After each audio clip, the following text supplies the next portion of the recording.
नमस्कार साथियों, स्वागत करता हूँ अपने यूट्यूब चैनल पर। स्टार्ट करते वीडियो। आज मैं बात करूँगा इजराइल पैलेस्टीन वॉर और वहाँ से रिलेटेड कैसे अमेरिका को फ़ायदा हो रहा है इस युद्ध से, और इसके कुछ हिस्टोरिकल बैकग्राउंड के बारे में बात करेंगे। बिना रुके स्टार्ट करते हैं वीडियो।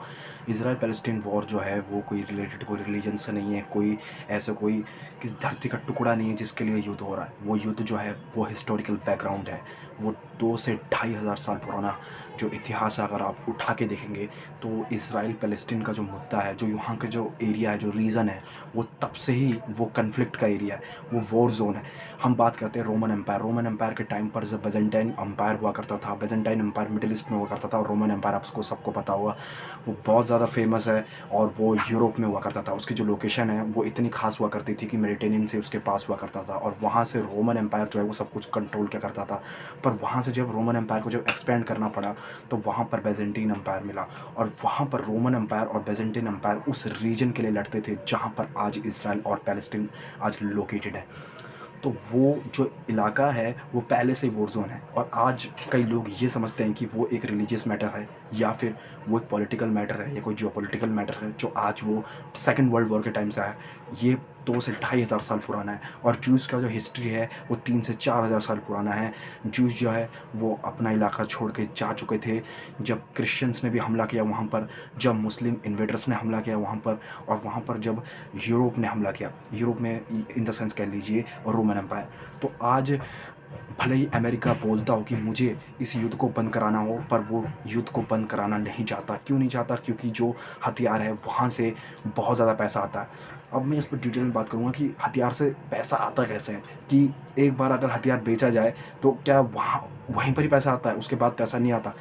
अगर हम एक एग्जांपल उठा लिए जाए, हम जो जेट फाइटर्स लेते हैं रशिया से, सपोज़ करिए, तो वहाँ पर हम अगर एक भी जेट फाइटर लेते हैं तो वो कई सालों तक हमें चलाना है, और उसके बाद उसका फ्यूलिंग हो, उसकी रिपेयरिंग हो, उसके जितने भी चीज़ें जितने भी हो, एक से लेकर 100% जो जितनी चीज़ें आएंगी वो रशिया कंट्रोल करेगा। विदाउट रशिया हम उसमें कुछ भी नहीं कर सकते, क्योंकि जो राइट्स है वो रशिया के पास है, और ऊपर से हथियारों में बहुत ज़्यादा कैश खर्चा होता है, और जो देश बेचता है हथियार उसके पास बहुत ज़्यादा ही मुनाफा होता है।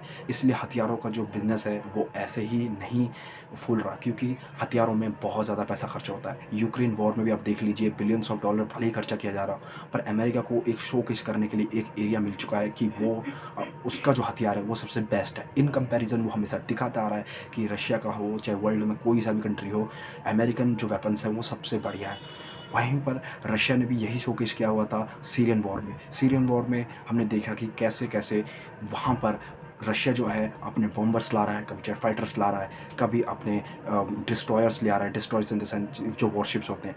तो ये जो चीज़ें हैं ये पॉलिटिकली वेपनाइज किया जाता है हथियारों को, दुनिया के सामने ही रखा जाता है कि हमारे पास इतने हथियार हैं, और इससे जो उस देश का जो है बिज़नेस जो है वो बहुत ऊपर चले जाता है। और अमेरिका के पास जितने हथियार हैं, ये हथियार का जो बिज़नेस है ये second world war first world war से ही चलता आ रहा है, क्योंकि अमेरिका को पता है जब तक हथियारों का बिज़नेस चलता रहेगा तब तक उसके पास पैसे आते रहेंगे। तो जो इज़राइल हमास वॉर के अंदर जो अमेरिका है वो नहीं चाहता कि ये वॉर रुके, क्योंकि उसे पता है ये लंबा खींचने वाला है और उसके पास पैसा बहुत आने वाला है। चाइना भी यही करता है, चाहे सीपेक से लेकर सीपेक वो जितना भी बढ़ा ले। चाइना पाकिस्तान इकोनॉमिक कॉरिडोर वो बहुत बड़ा प्रोजेक्ट है, मल्टी बिलियनर प्रोजेक्ट है, और उस प्रोजेक्ट के लिए चाइना बहुत कुछ कर रहा है। और वो जो हमारे जो 3 महाद्वीप हैं उनको जोड़ रहा है चाइना, उनको जोड़कर वो अपना बिज़नेस आगे बढ़ाना चाहता है। और इस बिज़नेस को आगे बढ़ाने के लिए वो खूब पैसा इसलिए खर्च कर रहा है क्योंकि वहाँ से भी वो वेपनाइज़ करना चाहता है। अफ्रीका में वो इतना ज़्यादा हथियार बेचता है जिसकी कोई लिमिट नहीं है।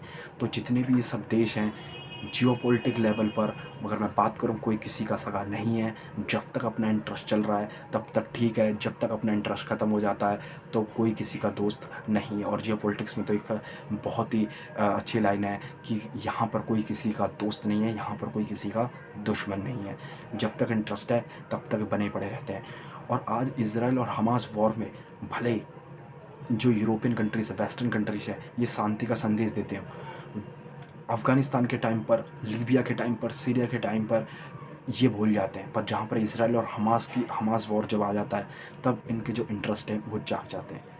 इसराइल और पैलेस्टीन को ये ऐसे लड़ते हुए देखना चाहते हैं, क्योंकि इनका जो इंटरेस्ट है, इनका जो डेमोक्रेसी मॉडल है, ये अपने डेमोक्रेसी को प्रमोट करना चाहते हैं, ये अपनी वेपन्स को प्रमोट करना चाहते हैं। इसीलिए ये युद्ध को कभी ख़त्म होना नहीं देना चाहते। तो दोस्तों, आपको कैसा लगा वीडियो कमेंट करके ज़रूर बताना। सब्सक्राइब करना बिल्कुल मत भूलना चैनल को, और मिलते हैं अगले वीडियो में।